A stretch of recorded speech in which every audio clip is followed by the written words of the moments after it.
नमस्कार। ज्ञानोत्सव के इस श्रृंखला में आपका स्वागत है।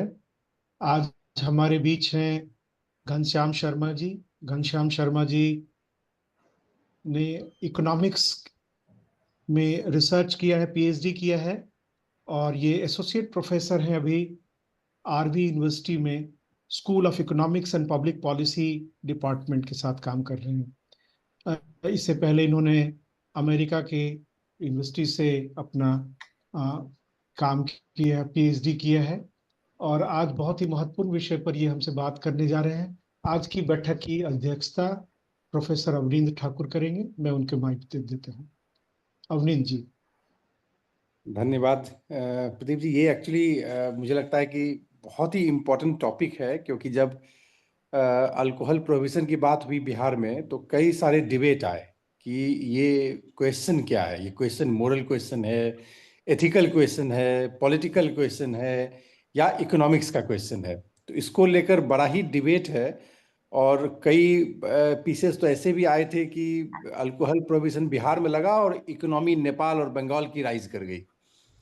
और तो इसलिए मुझे लगता है कि इसको देखने की जरूरत है। और मैं धन्यवाद करूंगा घनश्याम जी को कि मुझे लगता है कि ये अभी तक इतने दिनों के ज्ञानोत्सव में हम लोगों ने इतने इम्पोर्टेंट विषय पर अभी तक डिस्कशन कम ही रखा है, जो आज मुझे लगता है उसकी कमी पूरी होगी।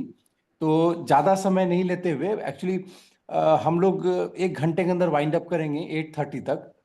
हाँ जी। तो 35 to 40 मिनट्स हम लोग रखते हैं मैक्सिमम प्रेजेंटेशन के लिए। उसके बाद क्वेश्चन आंसर्स हम लोग रखेंगे, ब्रीफ क्वेश्चंस और उसके ऊपर डिस्कशंस। तो ज़्यादा समय नहीं लेते हुए मैं रिक्वेस्ट करता हूँ घनश्याम जी को कि हम लोग बहुत ईगरली जिसका वेट कर रहे हैं, आप प्रेजेंटेशन शुरू करें।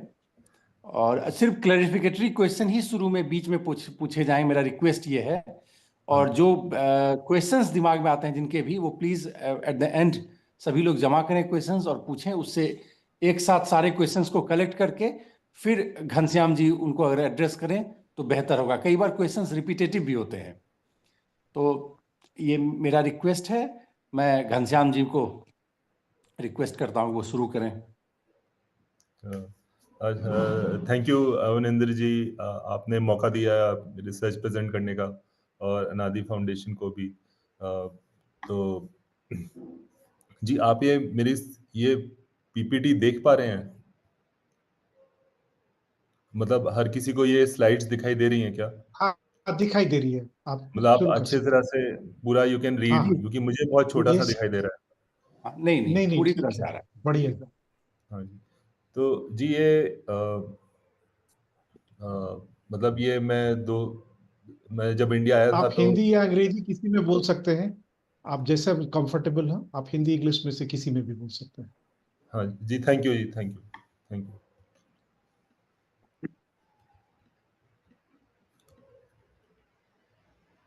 तो जी ये मतलब मैंने जब ये इस पे काम करना शुरू किया था तो मुझे लगा था कि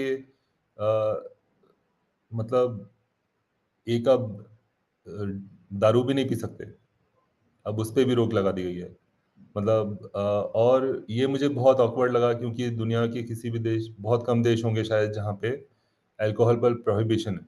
मतलब मैं खुद भी बहुत रेयरली साल में एक बार ड्रिंक करता हूँ सोशली, मगर फिर भी मतलब ये मुझे I was a bit offended also कि who has the right to take away a freedom from me. तो that is how I started, and thankfully data available था इस पे थोड़ा बहुत, जो कि डेटा का अभाव रहता है हमारे देश में। तो मैंने ये जो प्रेजेंटेशन है थोड़ी नॉन टेक्निकल की है, बट मैं वो टेक्निकल क्वेश्चंस भी अ, मैं उन पे भी मैं आ जाऊंगा। I am happy to answer those questions also. तो मतलब अभी जब हम बिहार के बाहर बैठते हैं तो हमें इस टाइप के न्यूज़ रिपोर्ट्स सुनने में आती हैं कि रोड चुरा ली, पॉन्ड चुरा लिया, ट्रेन का इंजन चुरा लिया, मतलब ब्रिज चुरा लिया, और मतलब ऐसी ऐसी न्यूज़ रिपोर्ट्स हमें सुनने को मिलती हैं बिहार से, जिससे पता चलता है कि कितना बुरा हाल है, how the administration is, And so this is one of the poorest state in one of the poorest countries of the world. The state is at the per capita incomes are comparable to sub-Saharan African countries. It is also the most corruption-stricken states as per Transparency International.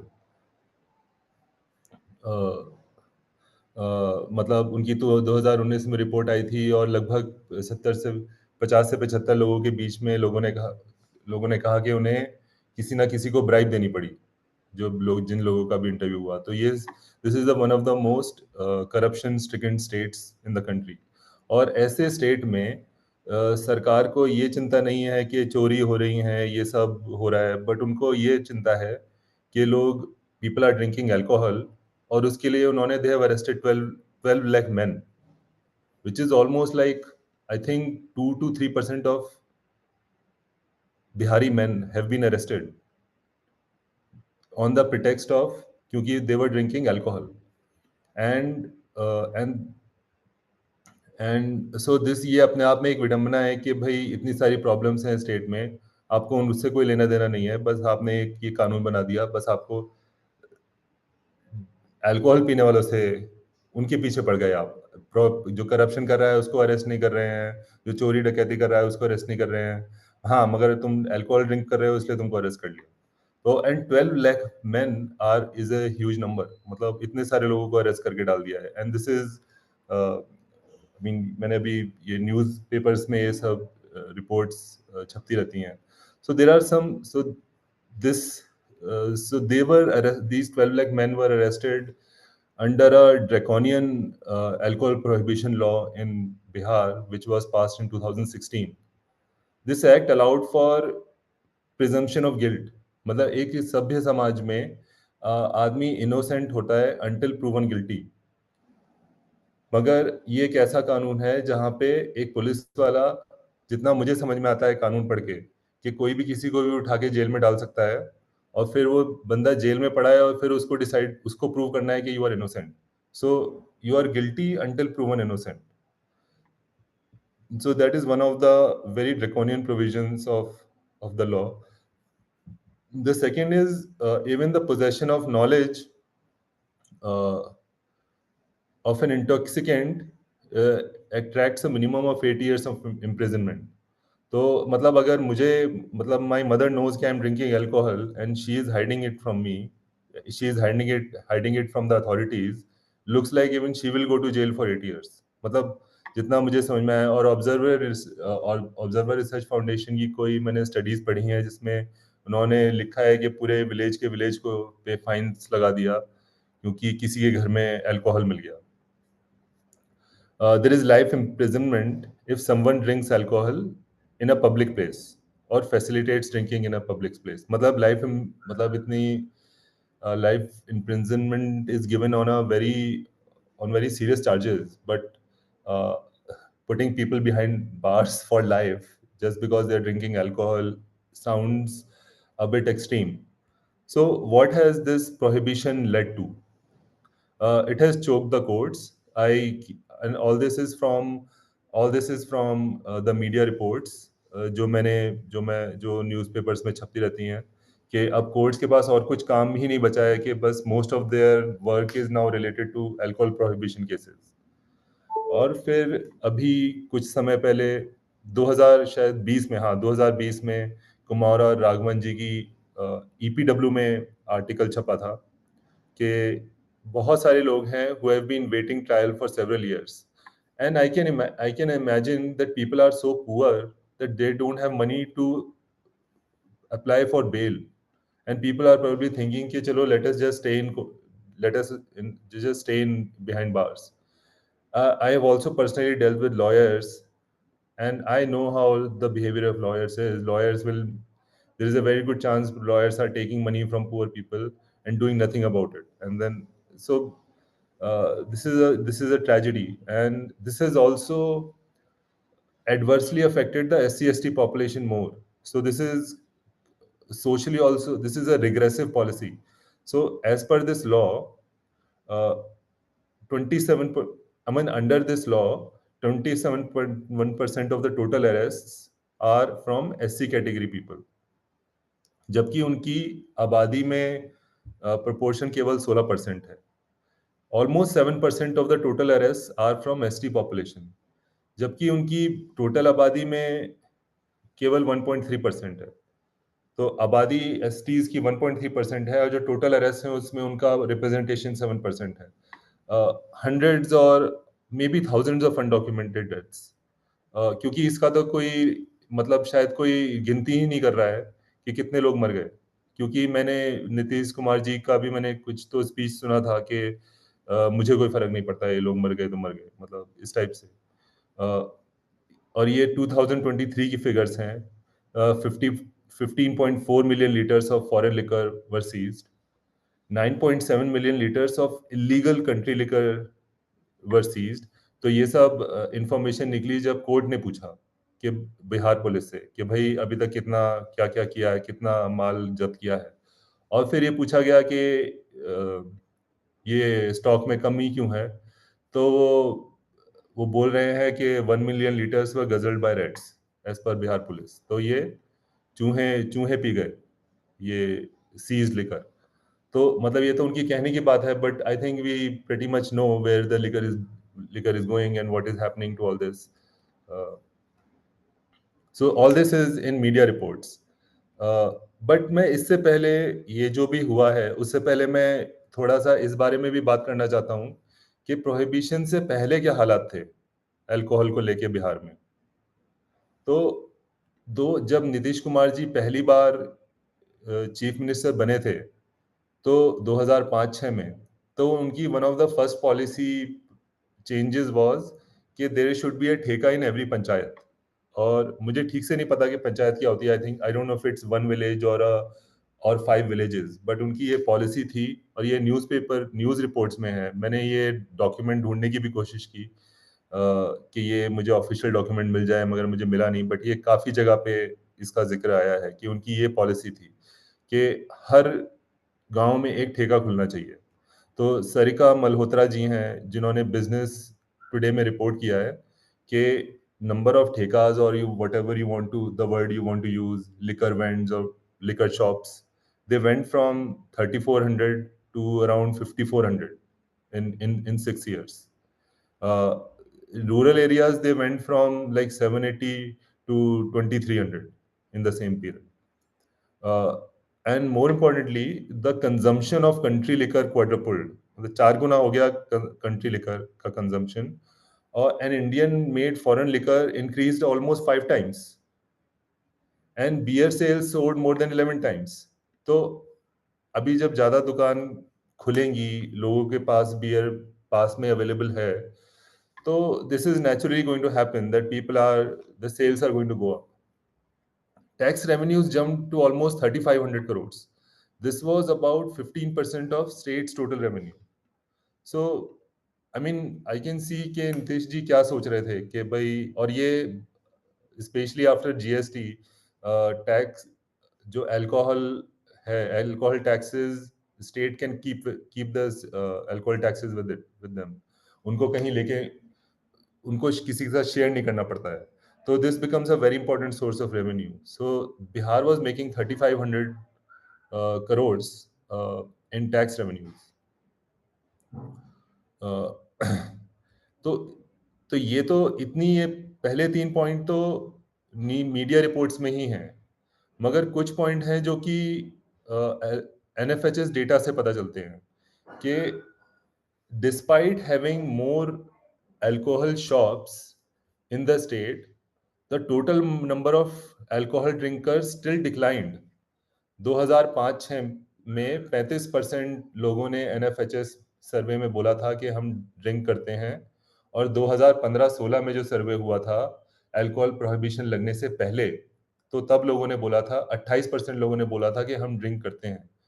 तो जो self reported alcohol consumption था वो कम आ रहा था। लोग अपने आप ही, जो भी कुछ समाज में बदलाव आ रहे थे, लोगों की जागरूकता बढ़ रही थी, या फिर लोगों मतलब कुछ भी हो सकता है, बहुत सारी वजहें हो सकती हैं कि ऑटोमेटिकली ही विदाउट एनी प्रोहिबिशन अगर आपको लगता है कि अल्कोहल पीना गंदी बात है और लोगों को अल्कोहल नहीं पीना चाहिए, तो वो अपने आप ही हो रहा था।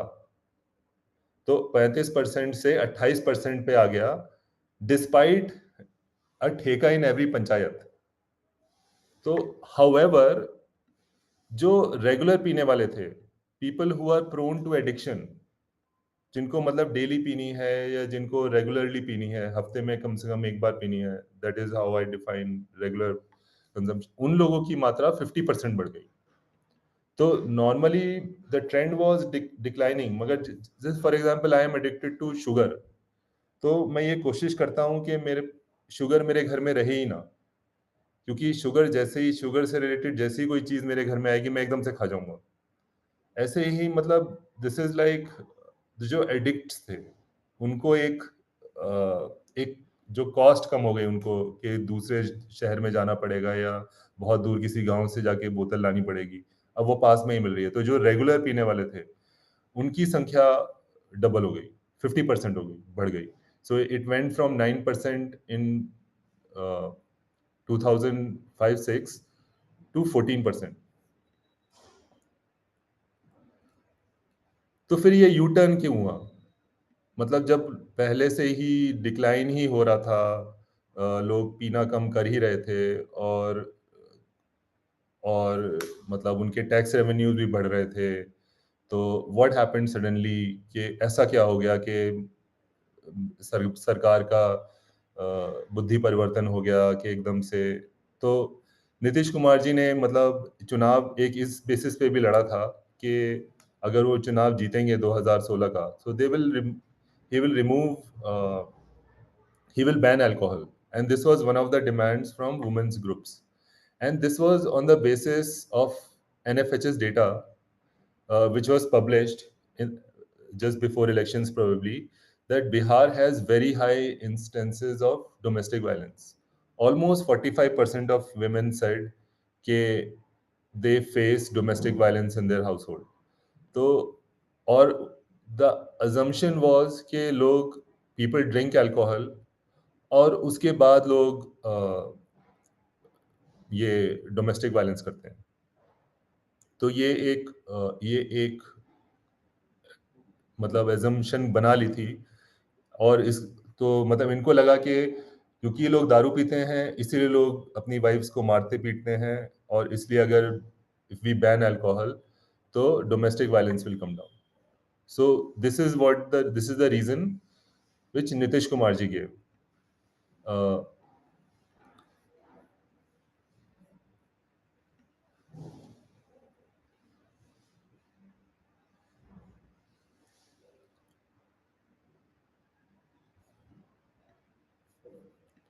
तो देर इज हिस्टोरिकल एविडेंस कि चलो हाँ आप अल्कोहल प्रोहिबिशन लगा लो, कि डज इट वर्क? तो यूएस ने प्रोहिबिट किया था alcohol and failed to curb alcohol consumption and repealed the law in 1930s। So there is some historical evidence. Gujarat में क्या हो रहा है इसका पता लगाना मुश्किल है, क्योंकि बिफोर एंड आफ्टर करना मुश्किल है, क्योंकि वो 19 से काफी समय से वहां पे प्रोहिबिशन लगा हुआ है। तो ये तो एक हिस्टोरिकल एविडेंस है। फिर एक इकोनॉमिक थ्योरी है कि इकोनॉमिक थ्योरी क्या प्रेडिक्ट करती है, without going into data collection, just as a theory, what this tells us about alcohol prohibition. तो alcohol demand is price inelastic, जिनको पीनी होती है वो पीते हैं, प्राइस बढ़ जाए तब भी। तो उससे क्या होता है कि जब प्रोहिबिशन होगा तो प्राइस बढ़ जाएगी, मगर डिमांड उतनी ज्यादा कम नहीं होती है, तो जो टोटल रेवेन्यू होता है इंडस्ट्री का वो बढ़ जाता है। पहले जब प्रोहिबिशन नहीं था तो सारा रेवेन्यू जाता था लीगल प्लेयर्स को, जिसपे वो टैक्स वैक्स भरते थे, जो ये 3500 करोड़ का टैक्स सरकार ले लेती थी। अब क्योंकि प्रोहिबिशन लग गया है तो ये सारा पैसा फिर माफिया को जाता है और everything becomes illegal. So this is economic theory of prohibition. So Peter Boettke हैं जॉर्ज मेसन यूनिवर्सिटी में, उन्होंने क्रिस कोएन हैं, उन उन वो भी जॉर्ज मेसन यूनिवर्सिटी में हैं, उन्होंने इस पे काम किया हुआ है। उनका प्रोहिबिशन पे एक पेपर है। तो 2000 अप्रैल 2023 में सुप्रीम कोर्ट ने पूछा था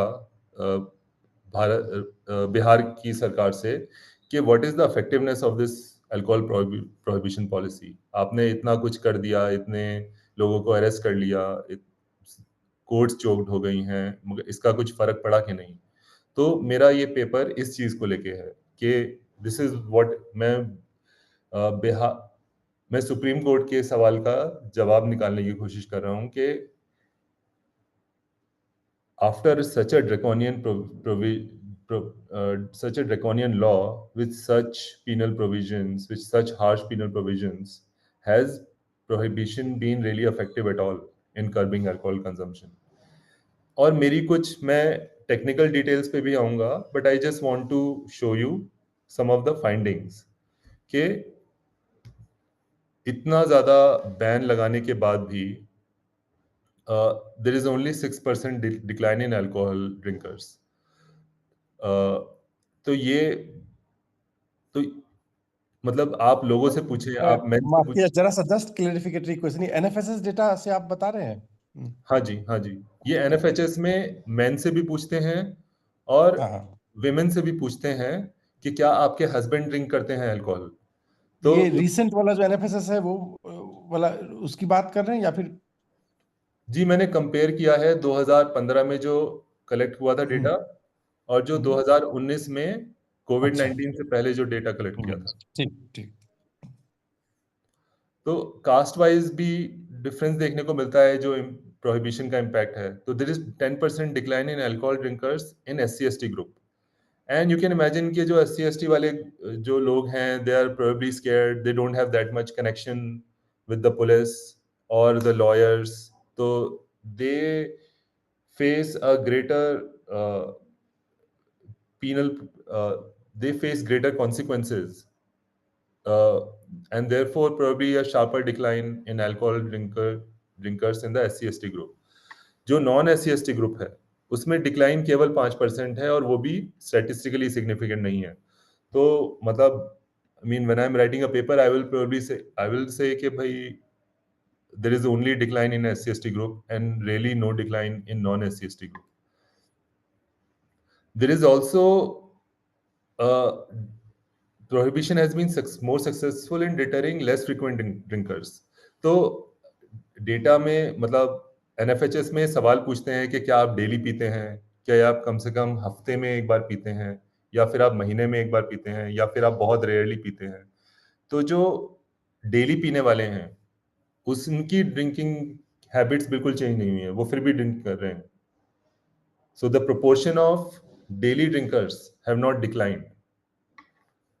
The proportion of weekly drinkers have declined a little bit, and the proportion of occasional drinkers have declined even more. So जो जो जो कभी कभी पीने वाले थे उन्हीं ने पीना बंद किया है, जो डेली पीने वाले थे उन पे उतना फर्क नहीं पड़ा है। Also, there is data on decline by types of alcoholic drinks. So there is sharper decline in consumption of low alcoholic drinks. तो जैसे बियर हो गई या वाइन हो गई, इनकी कंजम्पशन में काफी ज्यादा डिक्लाइन हुआ है। क्योंकि और मतलब ये चीज इसलिए इम्पोर्टेंट है क्योंकि जो बियर हो गई या वाइन हो गई, जो इस टाइप की जो ड्रिंक्स होती हैं जिसमें अल्कोहल कंटेंट लो होता है, तो वो इतना ज्यादा नुकसान नहीं देती हैं हेल्थ को as compared to whiskey and vodka and high alcohol drinks, which are more damaging for health. And it also makes sense that, I mean, the evidence also makes sense because storing beer and wine is difficult.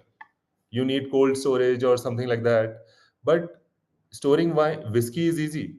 आप उसको रखे रहो, in fact वो जितना अगर आपको छुपाना है, if you are doing black marketing and if you want to hide alcohol, you better sell whiskey, क्योंकि अब वो तो छुपा के रखो आप काफी टाइम तक।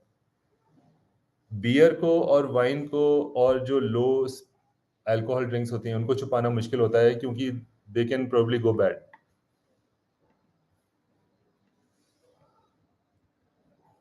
और फिर ये प्रोहिबिशन लॉ भी एनकरेज कर रहा है लोगों को कि पीना है तो हार्ड ड्रिंक्स ही पियो, क्योंकि लो ड्रिंक्स पीने में भी जेल जाना है, मतलब और हार्ड ड्रिंक्स पीने में भी जेल जाना है।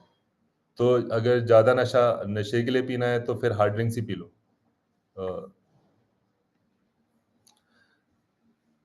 there is also decline by type of alcoholic drinks in the sense that जो locally produced liquor है उसमें उसकी drinkers में कोई कमी नहीं आई है, वो उतने के उतने ही है। जो ब्रांडेड अल्कोहल है कंपनी की जो बोतलें होती हैं उनमें उनकी ड्रिंकर्स में गिरावट आई है। तो ये भी एक कंसर्न है क्योंकि देयर इज अ चांस कि जो लोकली प्रोड्यूस्ड लिकर है that is dangerous for drinking, क्योंकि वो स्पूरियस हो सकती है, उसमें कुछ मीथेन की मात्रा ज्यादा हो सकती है। और फिर also I will also provide evidence for bootlegging. So कि मतलब नेपाल से और वेस्ट बंगाल से और बिहार से सॉरी ये उत्तर प्रदेश से काफ़ी ज़्यादा मतलब आ रहा है माल बिहार में। So now this is coming to the technical part. So this study is based on data from NFHS 2005-6, 2015-16, and 2019-21. Men are asked whether they drink alcohol, कितना regularly drink करते हैं, and the type of alcohol consumed. Women are asked if their husbands drink alcohol. So I make use of that as well. Survey data contains binary responses. I mean, most of them are yes, no. Do you drink alcohol? Do you drink weekly? Yes or no. Do you drink occasionally? Yes or something like that. So I use a logistic regression. And since I'm going to do diff and diff, there is paper by Pohani published in Economic Letters that even if you do logistic regression, the coefficient of the interaction term can still be interpreted as a treatment effect. So I use non-linear diff and diff. So this is basically comparing Bihar में पहले कितना drink हो रहा था compared to अभी कितना drink हो रहा है. This is a treat with a control group. And the control group is West Bengal because it is geographically proximate. It is a neighbor.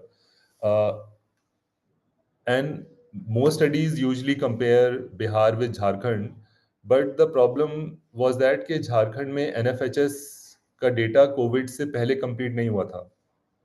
The data was collected only after COVID lockdown. So, I mean, COVID-19 will change. COVID-19 will change the habits. COVID-19 can change the habits of people, and therefore the data is not comparable. So the only possible control group I could find was West Bengal. So this is the estimation framework. I include district fixed effects to account for time variant unobserved heterogeneity. So ये सब paper में है. I do clustering की है, standard errors clustering की है, और standard errors are reported at the district primary sampling unit, which is the cluster level, but also at the district level. So this graph shows, I mean, this picture shows the evidence for bootlegging. So what I did was I compared the impact of prohibition in the interior districts, जो कि ये blue color में आपको दिख रहे हैं, with the border districts. So border districts वो हैं जिनका किसी दूसरे states के साथ border है, और interior districts वो हैं जिनका किसी दूसरे state के साथ border नहीं है. And what I found was the prohibition alcohol declined sharply in the interior districts as compared to the border districts. So this provides some evidence of bootlegging. This also because different जो estimates होते हैं वो parallel trends को लेके sensitive होते हैं. So I was able to also show this. I was also able to show this as a robust check. कि भाई ऐसा नहीं है कि जो ये डिक्लाइन इन अल्कोहल कंजम्पशन है वो किसी और वजह से है, ये प्रोहिबिशन की वजह से ये जितना भी डिक्लाइन दिख रहा है. So I also show results from so I also use propensity score matching क्योंकि different diff is a really tricky method. Unfortunately, given the data limitation, और कोई वे नहीं है कि हम प्रोहिबिशन के इम्पैक्ट को इफेक्टिवली असेस कर सकें। तो वो तो मैंने किया ही है। उसके अलावा I also use propensity score matching. PSM creates an artificial treatment and control group from the sample based on propensity scores. So that result is also there in the paper, and it's also there in the slides. And the results are still similar, so results don't change. So, I mean, this is the conclusion. The policy has deterred only 5 or 6% of alcohol drinkers, and mostly these are the less frequent drinkers. And I would मतलब अगर आप ऐसी policy ला रहे हैं तो आप चाहेंगे कि जो डेली ड्रिंकर्स हैं उनके लिए कुछ उन पे भी कुछ इम्पैक्ट होना चाहिए, क्योंकि they are at a greater health risk. The policy has also, I think the policy is socially regressive because this has led to targeting of SC/ST groups in Bihar. Sale of relatively the soft alcohol which is less harmful, मतलब less alcohol content जो drinks होती हैं, beer और wine जो कि less harmful होती हैं, उनकी जो drinking है वो significantly decline हुई है, and people are now drinking hard liquor, which is a bigger problem. The sale of locally produced spurious liquor has not declined. So this kind of concludes, these are the findings. So ये actually मेरे 5 paper हैं. So the first is, तो मैंने there is another paper where I am showing कि people have now started consuming tobacco more.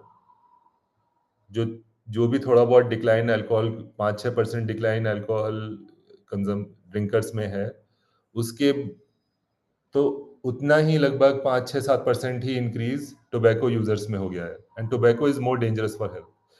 तो थोड़ा फिर एक और पेपर है, उसमें आई हैव शोन कि सेक्सुअली ट्रांसमिटेड इन्फेक्शंस 5-6% डिक्लाइन हुए हैं. तो क्योंकि when people drink alcohol they take risky sexual decision, they take risky decisions, and in that context they will also take risky sexual decisions. So maybe less use of condom and things like that, and that will lead to, and because they are now drinking less alcohol, so there will be less sexually transmitted infections. There is also हमारा एक paper है मेरा चंदन झा के साथ, और उसमें हमें पता चला है कि gender attitudes towards wife beating have improved. और एक और पेपर है जो कि जिसपे हम अभी वर्क कर रहे हैं, which is on domestic violence. उसपे हमें बहुत कम एविडेंस मिल रहा है. So with this I will conclude my findings, and I am happy to बाकी जो आप टेबल्स देखना चाहें तो मैं उस पे भी जा सकता हूँ. तो आप जैसे भी, तो I think I finished in time. So अब आप. Thank you Ghanshyam ji, fascinating paper. मुझे लगता है कि इस तरह का असेसमेंट बहुत ही कम हुआ है. कई सारे टैक्स के असेसमेंट तो हुए हैं डेफिनेटली, जो टैक्स, लेकिन जो ऑब्जेक्टिव का असेसमेंट है कि to what extent provision policy actually cater to its original goal, है ना, an objective. That's I think your paper is certainly fascinating. तो मुझे लग भी रहा है कि कई सारे क्वेश्चन आएंगे, बट एज ए मॉडरेटर पहले मैं स्टार्ट कर देता हूँ. कुछ क्वेश्चंस मुझे आ रहे हैं, तो फिर बाकी लोग भी कलेक्ट कर लेंगे और पूछेंगे. 2 चीज़ें हैं. पहली बात तो यह है कि मेथड्स को लेकर डिस्ट्रिक्ट लेवल के डेटा में DID और प्रोपेंसिटी स्कोर मैचिंग के लिए आपके पास सफिशिएंट रोबस्टनेस था मेथड में? क्योंकि कई बार ना डिस्ट्रिक्ट लेवल पे सैंपल साइज का प्रॉब्लम होता है NFSS में, या कोई भी NSS या उस तरह के प्राइमरी में. तो आपके उसको आपने वेरीफाई किया था रिजल्ट्स में, किया है? तो सर ये डेटा तो सर इंडिविजुअल लेवल पे ही अवेलेबल है. तो जो नंबर ऑफ ऑब्जर्वेशंस थी वो 16,000 से लेके 9, मतलब टोटल पॉपुलेशन की, फिर जो SC/ST को कंपेयर किया है उसमें 4,600. आपने कंबाइंड लिया है स्टेट्स? हाँ सर, सॉरी, इससे डिस्ट्रिक्ट्स, कंबाइंड डिस्ट्रिक्ट्स लिया है इंटीरियर के? अच्छा सर, मैं उस पे भी आता हूँ, उस वाली टेबल पे मैं आता हूँ.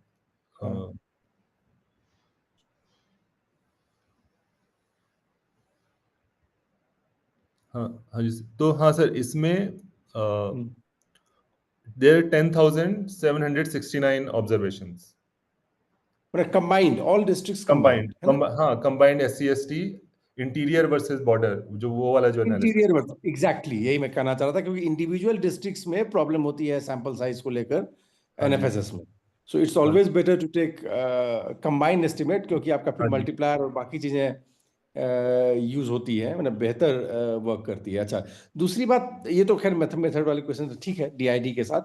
मैं ये कहना चाह रहा था दूसरे क्वेश्चंस में कि जो इम्पैक्ट है अल्कोहल बैंक का, और मे बी ऑल योर की वेरिएबल्स, उसमें डिफरेंट इनकम ग्रुप का इम्पैक्ट डिफरेंट हो सकता है।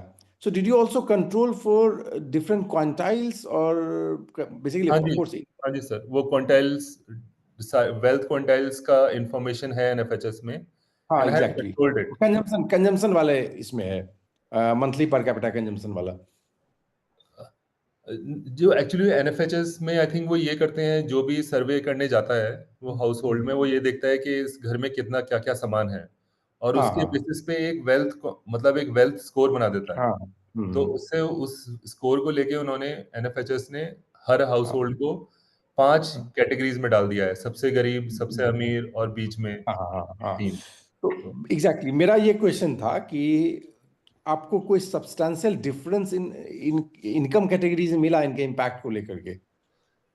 सर मैंने डेफिनेटली देखा होगा और डिड यू क्योंकि ओनली कंट्रोल, फॉर दैट, मतलब नहीं नहीं मैंने ज्यादा? देखा था सर मैंने देखा था हम्म, ये सब we do thousands of regressions before reporting. हाँ तो ये सब मैंने हाँ, करके देखा था मुझे कुछ सब्सटेंशियल डिफरेंस नहीं दिखा होगा अच्छा, अदरवाइज मैं रिपोर्ट करता। रिपोर्ट, ठीक है। अभी तो मैं ये कह सकता हूँ क्योंकि I had done a lot of I was trying to hmm. See कि कहाँ क्या कुछ निकल के आ रहा है। तो मैंने डेफिनेटली बाय इनकम करके देख बाय वेल्थ कंट्रोल मैंने ये करके देखा Yeah, था। even quantile regression for that matter would be very interesting, because मेरा अपना ये ST SC, whether it's a social group impact, of course it would be social group hmm, impact, लेकिन साथ हम्म, साथ इनकम ग्रुप इम्पैक्ट भी है, क्योंकि आप जानते हैं कि इंडिया में 90% सुपर ST ST ग्रुप जो है लोएस्ट इनकम क्वांटाइल में हाँ आते जी हैं। हाँ जी हाँ जी। तो हाँ, वो भी एक इशू हो सकता है, लेकिन आपने अगर कंट्रोल किया एडिक्वेटली तो वो सोशल ग्रुप का सर इम्पैक्ट शायद ज्यादा आएगा। सर मुझे एग्जैक्टली याद नहीं है क्योंकि ये भी अब मैंने 2023 में लिखा था पेपर। ठीक तो है। और सर मैं ये कहूंगा कि एक और शायद हो सकता है कि तब ये प्रॉब्लम आई हो कि ऑब्जर्वेशंस बहुत कम हो गई हो कम हो बिकॉज यू आर सकती है। Basically cutting down the number of observations by a fifth. Exactly exactly, so ये तो ऑलरेडी डिस्ट्रिक्ट के साथ ठीक है। मैं रिक्वेस्ट करता हूँ बाकी लोगों को जो क्वेश्चंस हैं, तो एक साथ क्वेश्चंस ले लें, तो आप लोग पूछ लें क्वेश्चंस एक एक करके, तो फिर एक साथ आंसर हो जाएगा। अ, हम्म, नींद्र जी ये तो एक क्वेश्चन पूछूं? हाँ जरूर। एक्चुअली ये जब पॉलिसी 2016 में आया, जैसा घनश्याम जी ने कहा कि नीतीश जी ने क्यों यू टर्न लिया, तो उन्होंने कहा कि महिलाओं का डिमांड था, महिलाएं चाहती थी कि इस पे बैन लगे। तो अब चूंकि लगभग 8 बरस हो गए इस पॉलिसी के, तो आज के समय में जिनकी इच्छा थी कि इस पे बैन लगे, उनका क्या रिस्पॉन्स है पोस्ट बैन? क्योंकि हम लोग ये 3 एस्पेक्ट है, सोशल, पॉलिटिकल एंड इकोनॉमिक। बहुत सारे स्टडीज इकोनॉमिक एस्पेक्ट पे फोकस करके चल रहे हैं। सोशल एस्पेक्ट पे अगर देखा जाए तो महिला जिनके कारण से ये बैन लगा था, उनका क्या अभी पर्सपेक्टिव है?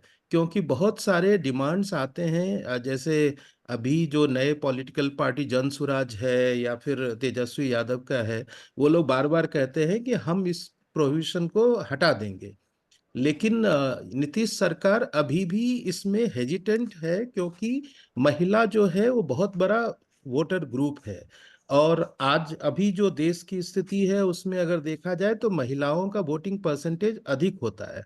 तो 2016 में अगर महिलाओं के डिमांड के प्रेशर में नीतीश जी ने ये बैन लाया, तो आज 8 साल के बाद महिलाएं क्या सोचती हैं? एक तो ये क्वेश्चन है। दूसरा, जैसे फाइंडिंग में है कि आपने कहा कि जो रेगुलर ड्रिंकर हैं उनमें कमी नहीं आई है। तो जब अवेलेबिलिटी प्रॉब्लमेटिक है। प्रॉब्लमेटिक इन द सेंस कि लीगल एस्पेक्ट्स है, प्लस चूंकि माफिया इसमें इन्वॉल्व है, प्राइस राइज बहुत हो गया है, अवेलेबिलिटी हर जगह उस प्रकार से नहीं है जो प्री बैन इस स्टेज में था। तो जो रेगुलर ड्रिंकर थे उनके फ्रीक्वेंसी में कितनी कमी या बढ़ोतरी आई, उस पे कोई डेटा अवेलेबल है क्या, या उस पे कोई फाइंडिंग आपके पास है क्या?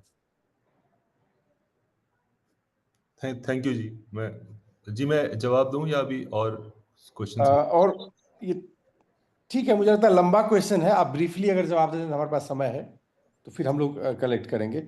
और मैं रिक्वेस्ट करूंगा एक बार हाथ आप उठा दें, रेज कर सकते हैं आप, जिन लोगों के पास जिनके क्वेश्चंस हैं आप लोग रेज करें, तो मैं एक एक करके उनके पास चले जाऊंगा, तब तक आप आंसर दें घनश्याम जी। जी सर, वो जो पहला वाला सवाल था कि अब विमेन क्या चाहती हैं, ये तो आप बिहार में रहते हैं, आप पता लगाइए कि अब बिहार की महिलाओं का क्या कुछ बदला मन के नहीं, क्योंकि ये तो डेटा अवेलेबल है नहीं, तो ये पता लगाना बड़ा मुश्किल है।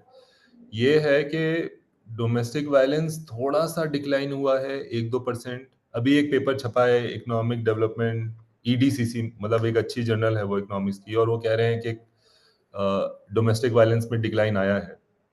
हमें जो मेरा और चंदन का एक और पेपर है उसके हिसाब से डिक्लाइन नहीं आया है।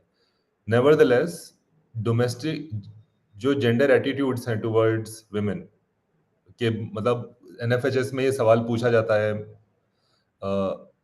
मतलब रेस्पोंडेंट से, वेदर मेल और फीमेल, कि किन किन परिस्थितियों में एक हस्बैंड का वाइफ को पीटना उचित है, कि वो खाना ठीक से नहीं बनाती है, कि वो सेक्स के लिए मना कर देती है, कि या फिर वो बिना बताए घर से चली जाती है। ऐसे ऐसे करके 7 कैटेगरीज हैं, तो उसमें इंप्रूवमेंट आई है इन मेंस एटीट्यूड्स एंड और हमें लग रहा है कि ये मेरा और चंदन झा का पेपर है। चंदन लेमॉइन कॉलेज यूएस में प्रोफेसर है, तो वो हमें ऐसा इसलिए लग रहा है क्योंकि जो थोड़ा बहुत जो दारू नहीं पी रहे हैं वो एक इनकम इफेक्ट होता है, वो पैसा घर में लेकर आ रहे हैं शायद, और फिर वो ज्यादा टाइम, और पी भी रहे हैं तो घर में बैठ के पी रहे हैं, तो at least maybe they are spending time with the family more. तो क्योंकि पब्लिक में जाके पियेंगे तो लाइफ इम्प्रिजनमेंट की वो है खतरा है, तो शायद उस वजह से जेंडर एटीट्यूड्स में थोड़ा इम्प्रूवमेंट आया है, डोमेस्टिक वायलेंस में थोड़ा सा गिरावट आई है। तो एज पर एनएफएचएस डेटा तो maybe women are happy, I don't know, मगर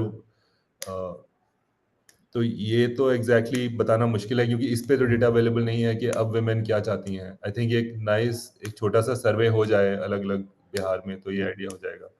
और बिल्कुल, या दूसरा, फिर इलेक्शन कमीशन के डेटा से निकाला जाए कि वुमेन का क्या शेयर है, किस तरह से वो चेंज हुआ है, ट्रैक हुआ है नीतीश कुमार की पार्टी में ग्रेजुअली, वो भी मुश्किल ही है मुझे वो लगता डेटा है। मिल जाता है, वो डेटा मिलना तो पता नहीं, मिलना मुश्किल है, नहीं वो डेटा नहीं मिलेगा शायद। मैं एक हाँ सवाल मगर पूछ सकता हूँ? जी, और जी जो हेलो। दूसरा पॉइंट था डेली ड्रिंक, मतलब जो जो रेगुलर पीने वाले हैं जी, उनके लिए मुश्किल हो गया है दारू पीना, बट फिर भी वो पी रहे हैं एज पर एनएफएचएस डेटा। जो proportion of people who are drinking alcohol daily और weekly has not change much. नहीं, उनके जो ओकेजनल फ्रीक्वेंसी पीने में वाले, कोई अंतर आया है कि नहीं? अगर वो पहले हर रोज पीते थे, तो चूंकि अभी कॉस्टली हो गया या अवेलेबल उतना आसानी से नहीं है, तो वो वीकली से हटके डेली से हटके वीकली पे चले गए हों या फोर्टनाइटली पे चले गए हों, ऐसा कुछ है क्या डेटा अवेलेबल? तो जी जो डेली पीने वाले हैं, जो भी वो परसेंटेज है वो चेंज नहीं हुई है। उसके बाद जो वीकली पीने वाले हैं वो थोड़ा कम हुआ है, और जो ओकेजनल पीने वाले हैं वो और भी कम हुआ है। लेकिन इन प्रैक्टिस, अगर मैं चूंकि गांव का रहने वाला हूं और मैं जब गांव जाता हूं तो मैं ट्राई करता हूं कि इन सब बातों को ऑब्जर्व करूं और लोगों से पता भी करूं, तो मुझे तो लगता है कि काफी परिवर्तन आया। जो लोग रेगुलर पीने वाले थे, ऐसा नहीं है कि उनका अभ्यास छूट गया है, लेकिन अब वो मंथली पे चले गए हैं या अकेजनल हो गए हैं, क्योंकि एफोर्ड नहीं कर सकते हैं और अवेलेबल भी अधिक नहीं है। पीते हैं, लेकिन उनकी फ्रीक्वेंसी बहुत घट गई है। दूसरी बात है क्या कि जो नए लोग थे जो उस दिशा में जा सकते थे, जैसा परसेंटेज चेंज होता था, उसमें काफी रोक दिखता है। चौक चौराहे पे जो यूथ पॉपुलेशन ऐसे ही पी के दिखता था, वो अब दिखना तो बिल्कुल ही बंद हो गया है। तो ये सारे चीज तो है, अब इसको डेटा में कैसे कैप्चर किया जाए, ये तो रिसर्चर ही कर सकते हैं। जी नहीं, वो वीकली में तो आप सही कह रहे हो, जो वीकली जो ड्रिंकर्स हैं उनमें गिरावट आई है। मतलब जो, और जो मतलब महीने में कम से कम एक बार पीने वाले हैं उनमें भी गिरावट आई है। बस वो जो डेली पीने वाले हैं, वो जो कि कोर मतलब 5-6% लोग होते हैं और वो बहुत कम लोग होते हैं, उनमें गिरावट नहीं आई है। अच्छा। मतलब एज पर मैं एक डेटा। सवाल और पूछना मतलब चाहता हूँ। और हमको ये भी पता है कि हमें थोड़ा पिंच ऑफ सॉल्ट लेना पड़ता है, ये सब सर्वे डेटा है और this is based on responses of what people are saying. एक सवाल मेरा है, हाँ पूछ सकता हूँ क्या? हाँ, जरूर जरूर। मुझे ऐसा लगता है, मैं भी गांव में ही रहता हूँ, और मुझे ऐसा लगता है कि बड़ी संख्या में लोग शराब को छोड़ करके गांजा की तरफ शिफ्ट हो गए हैं। और मुझे अपने घर के आसपास बड़ी संख्या में नौजवान गांजा पी करके घूमते हुए दिखाई देते हैं, या सेवन करने के लिए बैठे हुए दिखाई देते हैं। मैंने कुछ पत्रकार दोस्तों से कहा कि अभी का कामेश्वर सिंह कौन है, वो इसके बारे में पता करें, जो एक समय में बहुत बड़ा डॉन हुआ करता था। लेकिन इतनी बड़ी चुप्पी है गांजे के ऊपर, बिहार में गांजा कंजम्पशन के ऊपर, कि कोई पत्रकार भी इसको उठाने की जरूरत नहीं कर रहा है। कौन है इसका किंग पिन, कहां से ये गांजा आ रहा है, कौन सा सप्लाई सोर्स है? ये बड़ी संख्या में लोग, और बहुत सारे लोग तो मजाक में ही बोलते हैं कि पॉलिटिशियंस भी अब गांजा ही ले रहे हैं। उसमें एक आध नाम भी आते हैं, मैं नाम नहीं लेना ठीक समझता हूं। लेकिन लोग समझते हैं कि गांजा लॉबी के प्रेशर में ये पॉलिसी ली गई, और ये बहुत बड़ा रेवेन्यू जनरेट कर रहा है और हमारे फ्यूचर जनरेशन को खराब कर रहा है। क्या इसके बारे में आपको कोई स्टडी मिली है, जो कि ड्रग्स और हैश, marijuana और तरह तरह के हेरोइन, इनका जो नारकोटिक्स ट्रेड है, इसका कोई फिगर आया है कि बिहार में इस दौरान ये कैसे बढ़ा या घटा है? जी सर, एक तो सर मैं बता रहा था कि हम मेरा मेरा ही पेपर है वो के मतलब ये एनएफएचएस में पूछते हैं लोगों से कि क्या तुम सिगरेट पी रहे हो, क्या तुम कोई तंबाकू खा रहे हो, क्या तुम कुछ और फूंक रहे हो। तो बहुत सारे क्वेश्चन हैं टोबैको को लेके भी, और उसमें मतलब ये दिख रहा है क्लियरली कि लोग अब ये दूसरे नशे कर रहे हैं। तो ये तो है, मतलब ये अब उसमें एनएफएचएस में मैरिजुआना पे सवाल नहीं पूछते हैं। वो नहीं, सवाल, नारकोटिक्स का कोई डाटा है क्या? नारकोटिक्स कंट्रोल सर ब्यूरो का कोई डाटा है? सर ये मैं देखता हूँ नारकोटिक्स पे, अगर कुछ मुझे मिलता है तो थैंक यू सर। ये मैं और सर ये एक्चुअली यूएस में भी ये अभी ट्रेंड चल रहा है। अभी पिछले कुछ सालों में there are more people in US who are on weed compared to alcohol, and the research there suggests that weed is less harmful than alcohol.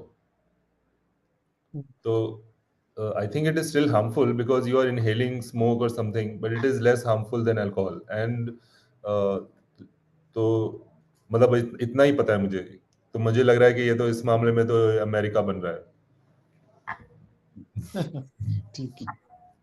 किसको और भी अगर क्वेश्चंस हैं तो बोल दे, हम लोग रैप अप करेंगे, टाइम जी हमारा मैं होने भी वाला है। हूँ नहीं, श्रीश जी अवनिंद्र जी, मैं भी वो लाइन जी में। जी जरूर पूछिए।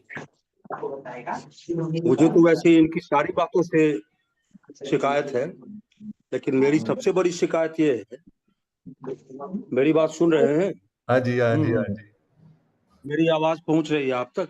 जी बिल्कुल पहुंच रही है। तो हाँ, तो डेटा जब भी हम लेते हैं तो ये आप पर निर्भर करता है कि आप कितना सेलेक्टिव हो जाते हैं। हम चाहें तो उसका स्कोप बड़ा भी कर सकते हैं कि पॉलिसी का बेनिफिट देख रहे हैं, हम उसको कितना नैरो करें या कितना वाइड करें डेटा कलेक्शन को, ये आप पर निर्भर करता है। मुझे, अगर मैं ये कर रहा होता, मैंने मार्केट रिसर्च में 5 वर्षों तक काम किया है, इसलिए मुझको थोड़ा सा आइडिया है स्टैटिस्टिक्स का, डिविएशन का, मीन मीडियन का। स्टैंडर्ड एरर्स का, अगर मैं कर रहा होता तो मैं 3 जगहों से और लेता, और आपको मैं पूछता हूं आपने उन जगहों से क्यों नहीं लिया। हाँ एक, जी। जब opium trade east India company ने भारत में बंद किया तो उसका इकोनॉमी पर और जनरल हेल्थ पर क्या इफेक्ट था, और सिर्फ ईस्ट इंडिया कंपनी ने भारत में ही नहीं, जब ब्रिटेन में भी बंद हुआ। एक, बिहार जैसे गरीब राज्य का, यहाँ के जो गरीब SC ST हैं, उनका नेशनल लेवल पर एजुकेशनल इंस्टीट्यूशंस में, नेशनल सर्विसेज में रिप्रेजेंटेशन कैसा है। 2, तीसरा आपको संजीव जी ने पूछ ही लिया है, लेकिन मैं फिर भी पूछता हूं आपको कि क्राइम अगेंस्ट वुमेन को 2 डायमेंशन में देखना चाहिए था, कि जो पीकर क्राइम करते थे, जो पीकर नहीं करते थे, उस दोनों में कोई फर्क आया। और चौथा, रोड एक्सीडेंट्स में कितनी कमी आई, ऑर्थोपेडिक सर्जन्स कितना खुश हैं और कितना नहीं खुश हैं। इन चारों चीजों पर जब तक आपने कुछ नहीं किया। अब पांचवा, directive policies of state policy, directive principles of state policy क्या कहती है। इसी तरह से जब कोई भी जमींदारी खत्म हो गई, जमींदारी खत्म हो गई, एग्रीकल्चर खत्म हो गया। जमींदारी कोई, एग्रीकल्चर कोई मजाक नहीं है, गार्डनिंग हॉर्टिकल्चर नहीं है, ये इंडस्ट्री है। It takes effort, organisation, capital, labour, investment, risk taking capacity. You are a professor of economics, you know it better than I can tell you. लेकिन चूंकि directive principles of state policy में था, तो India जो agricultural rich country, it had never imported food grains in its history ever before. उसको हम लोगों ने सिर्फ उस प्रिंसिपल के लिए तोड़ दिया। आपने उस प्रिंसिपल की कभी चर्चा भी नहीं की। अब नैरोली फोकस्ड रहे कि नीतीश जी की पॉलिसी ये कहती है, नीतीश जी की, इसको आप कैसे, ये जो आपके लैक्यूना है स्टडीज में, आप इसको कैसे जस्टिफाई करते हो। इन 5 चीजों का आंसर आप बताइए। थैंक यू अवनिंदर जी। मैं रिपीट कर सकता हूँ, एक एक करके आपको लिखा भी दे सकता हूँ अगर मैंने जल्दी जल्दी में कह दिया तो। नहीं सर, मैंने नोट किए हैं, सर। सर एक्चुअली ऐसा नहीं है कि मैंने केवल नेगेटिव ही ढूंढा है। मतलब सर ये तो आप, मतलब my finding is as good as NFHS data, और मैंने उसमें नहीं, Ghanshyam ji, please pardon me for interrupting you. हाँ Your जी, हाँ finding on a scale of, good research doesn't qualify in the sense that you have looked at only limited set of data. A policy must be evaluated not only for what it stops, but also for what it generates elsewhere, in terms of well-being, in terms of wealth, in terms of other parameters. You have hardly, I don't think you have even bothered to look at them. So, it's like saying कि ये जो गांजा, सती प्रथा बंद हो गई तो fundamental rights खत्म कर दिया, ओपीएम बंद हो गया तो फंडामेंटल राइट्स खत्म कर दिया, ये सऊदी अरेबिया में सिगरेट बंद है तो फंडामेंटल राइट्स खत्म हो गया, जापान में सुसाइड अलाउड है तो फंडामेंटल राइट्स वहां बहुत अच्छा है। It's just like saying that, state as the guardian of as a welfare state is by law entitled to bring in legislations which interfere into your life. Otherwise, बताइए, मैं, प्रदीप जी, जितने भी हम लोग यहाँ चौधरी बैठे हुए हैं, हम सब लोग डायरेक्ट लूजर हैं। हमारी रेवेन्यू चली गई, भारत सरकार ने ले ली बिना, जबकि एग्रीकल्चर भी खत्म हो गया उससे। एग्रीकल्चर कभी भी इंडिया में जमींदारी के पहले फ्लड्स ऐसे ही आते थे, ड्राउट्स ऐसे ही आते थे, फेमिन आते थे। फेमिन का कारण तो सेकेंड वर्ल्ड वॉर की सप्लाई है, इंडिया में एग्रीकल्चर की कमी नहीं है।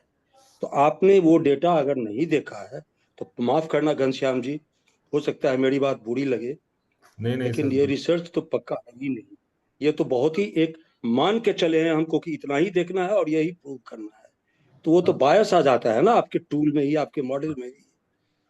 एक छोटी सी बात मैं इसमें बोलना चाहूंगा सर कि ऑफ कोर्स बहुत सारी चीजें, बहुत इंपॉर्टेंट श्री सर ने कहा कि जो ड्राइव वाली मामले, एक्सीडेंट्स का मामला, या जो एक स्पिल ओवर इम्पैक्ट है उसका वो किया जा सकता है। बट एक चीज मैं यहाँ मतलब घनश्याम जी के साथ ये बोलना चाहूंगा कि किसी भी पॉलिसीज के इवैल्यूएशन में सबसे पहले ये देखा जाता है उसके एम्स एंड ऑब्जेक्टिव क्या है, और उसके बहुत सारे इम्पैक्ट हो सकते हैं, स्पिल ओवर हो सकते हैं, बहुत लंबे डायरेक्ट इनडायरेक्ट इम्पैक्ट हो सकते हैं, कुछ मेजरेबल्स हैं, कुछ नहीं है, कुछ के डेटा एडिक्वेट नहीं है। लेकिन जो सबसे इम्पोर्टेंट पॉलिसी इवैल्यूएशन होता है वो सेंटर्ड अराउंड होता है उनके ऑब्जेक्टिव को देखने के लिए। उनका क्या एम्स एंड ऑब्जेक्टिव था। मुझे लगता है कि घनश्याम जी के पेपर में जो मेजर फाइंडिंग्स है वो कहीं ना कहीं उन पॉलिसीज के ऑब्जेक्टिव के अराउंड है, क्योंकि जिन चीज़ों को लेकर के मुद्दा उठा था 2016 में, उसमें एक बड़े मुद्दे को घनश्याम जी ने एड्रेस किया है। बाकी ऑफ कोर्स घनश्याम जी के लिए स्काई इज द लिमिट, बहुत अच्छे सजेशन सीरीज से आए हैं कि बाकी सारे डायमेंशन में एक्सपैंड कर ही सकते हैं इनके इम्पैक्ट को। वो बहुत इंपॉर्टेंट सजेशंस हैं। और कुछ अगर आपको कहना है, मैं एक आध क्वेश्चन लेके फिर हम लोग बंद करेंगे। नहीं सर, ऐसी बात नहीं है। मतलब एक्चुअली मतलब तब ये जब जिस तरीके से हम लोग रिसर्च कर, जिससे हमारी एक्सपेक्टेशन होती है, जो हमारा प्रोफेशन हमसे एक्सपेक्ट करता है कि आप डेटा को लेके ही काम करिए, तो और डेटा को जैसे मतलब कुछ अच्छी चीजें भी निकली हैं, जैसे सेक्सुअली ट्रांसमिटेड इन्फेक्शंस, वही पेपर में यहाँ पे प्रेजेंट नहीं कर पाया। सेक्सुअली ट्रांसमिटेड इन्फेक्शंस कम हुए हैं 5-6%। उसके बाद जेंडर एटीट्यूड्स अच्छे हुए हैं टुवर्ड्स, मतलब अब men are less likely to indulge in violence. Domestic violence पे आपने कंट्रोल में लिया है पीने वाले और नहीं पीने वाले को इन जनरल, क्योंकि इनमें लीनियर इंप्रूवमेंट भी होती है। जी, वो एक अलग पेपर है, वो भी मैंने शेयर तो किया है वैसे आपके साथ, वो भी। अच्छा। हाँ, तो और तो मतलब जितना भी एनएफएचएस से मैं जितना भी कर सकता था उतना मैंने किया है। और मुझे लगता है कि कई सारे क्वेश्चंस आपके प्राइमरी सर्वे से रिलेटेड, उसमें ज्यादा अगर आप प्राइमरी सर्वे बिहार में करते हैं तो बहुत सारे डायमेंशंस ओपन हो जाएंगे, बहुत ही रिच आपका रिसर्च हो जाएगा, given very strong data based result. हाँ जी, अवनींद्र जी, मैं एक लाइन और जोड़ना चाहता हूँ, हाँ जी, अगर आपकी अनुमति हो तो। जरूर। घनश्याम जी ने with you know all the love and affection I am capable of giving to a young scholar, इन्होंने जो कहा ना कि ये रिग्रेसिव है, मुझे उससे थोड़ी तकलीफ हुई। या आप देखिए, मैं राष्ट्रीय स्तर पर आईआईटी में कोऑर्डिनेटर रहा हूँ ST/ST के कोर्सेज का। सबसे कम लोग बिहार से आते हैं, 4-5 स्टेट उसको उठा कर लेके चले जाते हैं, जितना भी कोटा है, केरला, तमिलनाडु, महाराष्ट्र, बंगाल और हाल में राजस्थान, ये सारे। यहाँ पर SC/ST तो स्कूल नहीं पास कर पाता है। आप जानते हैं क्राइम रेट, घनश्याम जी आप ठीक कहा है आपको अवनींद्र जी ने, अब बिहार से प्राइमरी डेटा लीजिए, जो ये बूटलेगर्स हैं नेपाल से लाते हैं, हम लोग नेपाल के बॉर्डर के पास है, प्रदीप जी, मैं, संजीव, हम सभी लोग यही बगल के, हमारा नेपाल हमारे यहाँ से 1 घंटे की दूरी पर है। ये सारे लड़के जो अंडर 25 हैं, एबव 14, 15, 13 बाइक बिना लाइसेंस का इनके पास होता है, ये लोग लाते हैं। अब सोचिए, it's an entire life consigned to crime and you call it regressive. इसमें ब्राह्मण का भी लड़का है, तो एक ज्यादा SC/ST है, इनको बचाना क्या सरकार का कर्तव्य नहीं है? सिर्फ इस्लाम पर कि वो पीता है तो उसको पीने दो, SC/ST है, ताड़ी पीने पर तो कोई रोक नहीं है। लेकिन ताड़ी की दुकान में जब अल्कोहल बिकता है, घनश्याम जी, आप बिहार में इसकी प्राइमरी डेटा कलेक्ट करो, जो अवनींद्र जी ने कहा है, अब बाकी चीजों को छोड़ो, तो आपको पता चलेगा कि क्या जरूरत है। पिटाई आपने कभी होते हुए देखी है? अगर पिटाई होते हुए नहीं देखी है, मीटिंग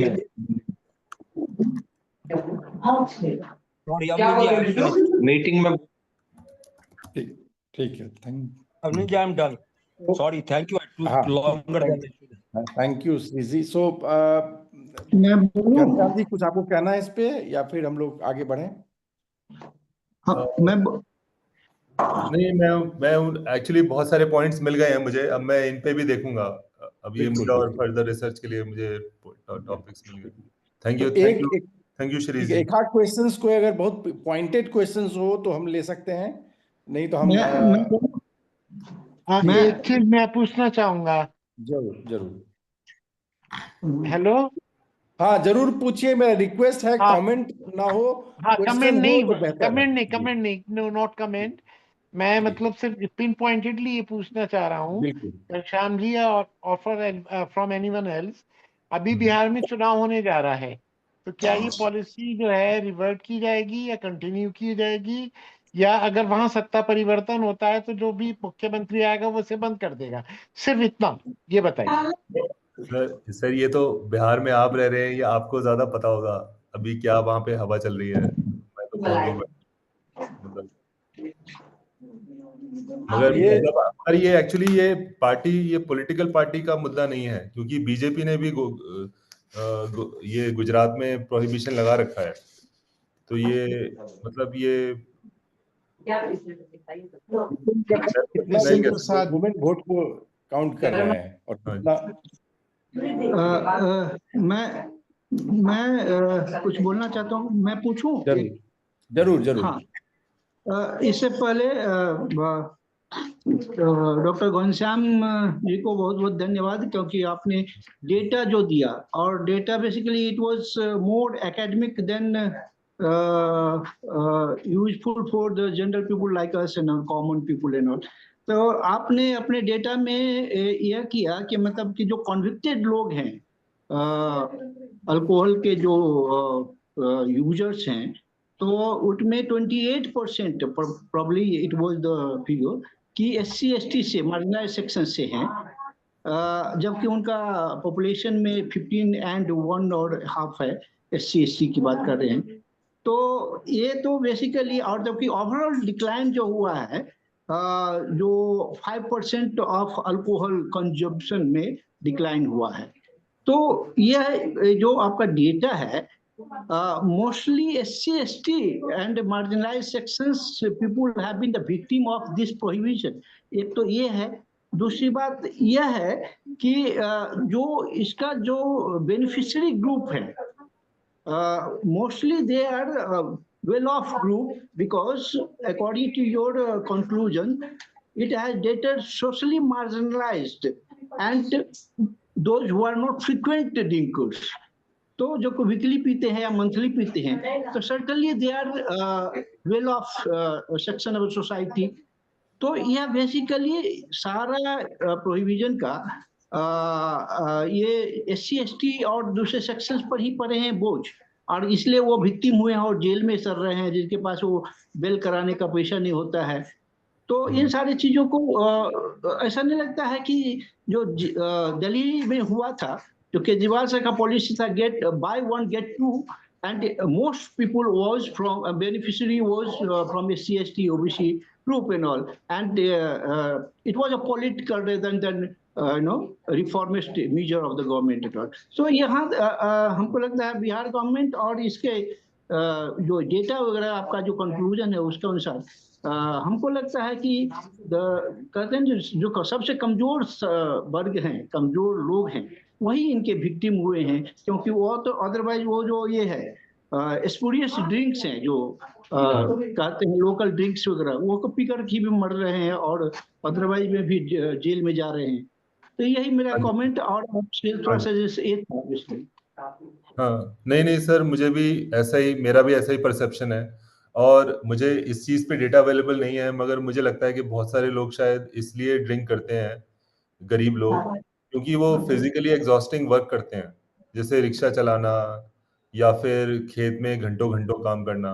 तो एक वो जो क्रोनिक पेन होता है, क्रोनिक पेन से डील करने के लिए भी अल्कोहल कुछ हद तक दवाई का काम करता है।